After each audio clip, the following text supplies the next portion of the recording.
విద్యాపిత బ్రహ్మకుమారిస్ పేరు విన్నారండి, కానీ దాంట్లో వైద్యం ఉందన్న విషయము చాలా తక్కువ మంది తెలుసండి. అంటే బ్రహ్మకుమారిస్ కూడా వైద్యం ఉందన్న విషయం తెలీదు. ఇక్కడ నేను గత 10 సంవత్సరాలుగా బ్రహ్మకుమారిస్లో ఉండి సేవ చేయడానికి చాలా ట్రై చేశానండి.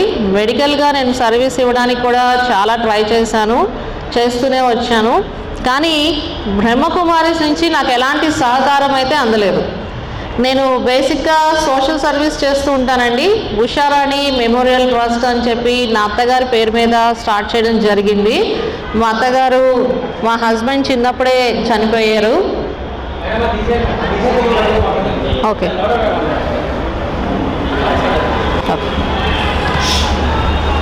మా అత్తగారి పేరు మీద నేను సర్వీస్ చేయడం జరుగుతుందండి. మెడికల్ క్యాంప్స్ పెడుతూ ఉంటాను. నేను 2012లో హైదరాబాద్ రావడం జరిగింది.